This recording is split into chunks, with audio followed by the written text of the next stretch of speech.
നമസ്കാരം. കേരളത്തിലെ മുഴുവൻ അധ്യാപകർക്കും പുതിയൊരു ആശ്വാസവാർത്തയുമായാണ് ഇന്ന് ചോക്ക് ഡ്രീംസ് നിങ്ങളുടെ മുന്നിലെത്തുന്നത്.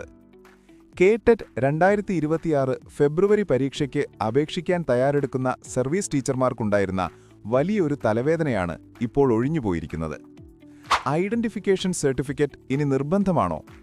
പരീക്ഷാഭവൻ വരുത്തിയ പുതിയ മാറ്റമെന്താണ്? നമുക്ക് വിശദമായി നോക്കാം. സ്വാഗതം ചോക്ക് ഡ്രീംസിലേക്ക്. നമുക്കറിയാം, സർവീസ് ടീച്ചർമാർ അപേക്ഷിക്കുമ്പോൾ ഐഡന്റിഫിക്കേഷൻ സർട്ടിഫിക്കറ്റ് അപ്ലോഡ് ചെയ്യുക എന്നത് വലിയൊരു കടമ്പയായിരുന്നു.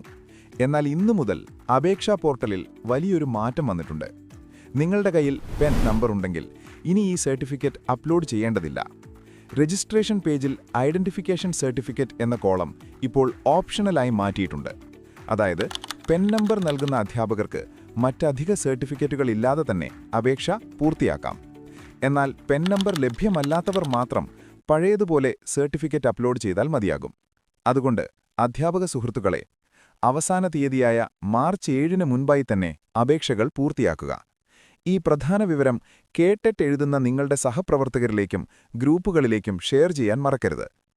കേടെറ്റ് പരീക്ഷയുമായി ബന്ധപ്പെട്ട ഏറ്റവും പുതിയ വിവരങ്ങൾക്കും കൃത്യമായ പഠന സഹായികൾക്കുമായി നമ്മുടെ ചാനലായ ചോക്ക് ഡ്രീംസ് സബ്സ്ക്രൈബ് ചെയ്യുക.